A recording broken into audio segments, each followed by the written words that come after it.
All right, let's get right into it. We're talking about one of the biggest, most critical questions facing us today, both technologically and ethically. And that is the rise of autonomous weapons. What really happens when we hand over the power to use lethal force to a machine? I mean, really think about that. Should a machine have the power to take a human life? It's a blunt question, isn't it? But it's the absolute heart of this whole conversation. And this is not science fiction anymore. The tech is moving so fast that we have to face this challenge right now. So, just so we're all on the same page, here's what we mean.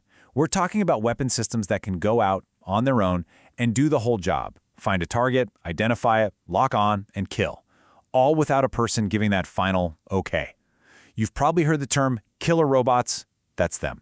And they represent a fundamental change in how war is fought. Okay, so the biggest argument you'll hear against these weapons, the real core fear, comes down to one powerful and honestly pretty disturbing idea: dehumanization. Let's unpack what that actually means when we're talking about code and combat. By its very design, technology processes data. That's what it does. But when that data is a person, you get what campaigners call digital dehumanization. Suddenly, a human being isn't a person anymore. They're a data point, a label, a pattern of ones and zeros that an algorithm has to sort through. And this quote from the Stop Killer Robots campaign, well, it just hits the nail on the head. To an autonomous weapon, you're not a mother, a son, a doctor. You're just a collection of pixels, a data signature that either fits the target profile or it doesn't. And that's the real problem, right? Machines just can't grasp the things that are uniquely human. They don't understand the value of a life. They can't get the context of a situation, like, say, a soldier who is trying to surrender. And they certainly can't comprehend the enormous weight, the consequences of taking a life. And without that, you lose the moral judgment that's supposed to be at the center of the laws of war. Now, this isn't just some high-level philosophical debate. The danger of dehumanization gets a whole lot worse when you factor in a very real, very well-known problem in technology today: algorithmic bias. Let's look at something that's happening right now in the tech we use every day. We know for a fact that facial recognition AI is biased.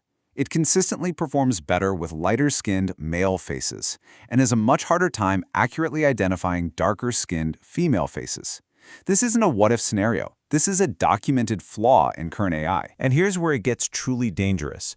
When you take a flawed, biased algorithm like that and you put it inside a weapon, you're not just making a tool that might malfunction, you are literally encoding human prejudice, our social and historical biases, directly into a machine that kills. You're building inequality right into the weapon itself. So, faced with these massive risks, it's no surprise there's a growing global movement that's demanding we do something.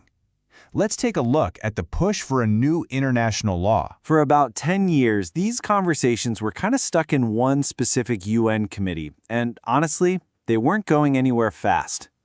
So, fed up with the gridlock, supporters of a ban decided to make a bigger move. In late 2023, they brought a new resolution to the entire UN General Assembly, trying to build fresh momentum and get more countries involved, leading up to new talks set for 2025. And the goals of this movement? They're crystal clear. First, they want a new, legally binding international law. The main point is to completely prohibit any weapon system that operates without what they call meaningful human control. For everything else, they want strict regulations to make sure a human being is always the one making that final life or death call. But pushing for a treaty isn't the only game in town. There's another really influential group of scientists and policy experts who are taking a different approach, trying to steer the technology from the inside out. You've got organizations like the Future of Life Institute. Their whole mission is to guide these game-changing technologies, like AI, away from the worst-case scenarios and make sure they actually benefit humanity. So for them, it's less about a specific treaty and more about shaping the tech's development from the very beginning. So what does that look like in practice? Well, they do things like get the world's top AI scientists in a room to agree on safety research priorities. That's what the Singapore Consensus was all about. They also write policy guides to help lawmakers get up to speed, and they're in constant conversation with the people who are actually building this stuff, trying to bake a culture of safety and responsibility right into the process. So you can really see two different paths taking shape here, and they aren't necessarily against each other. On one hand, you have a top-down legal approach. It's focused on an international ban, on drawing clear red lines. On the other hand, you have a bottom-up, research-driven approach that's trying to build safety and ethics right into the technology's DNA. And let me tell you, this debate is anything but academic. In early 2025, a major headline hit. Alphabet, which is Google's parent company, walked back its promise not to use AI for weapons.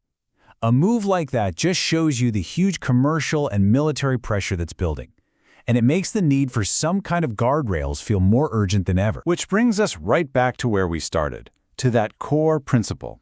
No matter how smart or sophisticated the tech guts, those pushing for control argue that the moral weight of taking a human life is something that just can't and shouldn't ever be outsourced to an algorithm. And so that leaves us all with the biggest question of all. As these machines get smarter and more independent, where does the buck stop? Who's ultimately responsible for what they do? Is it the programmer who wrote the code? The company that built it?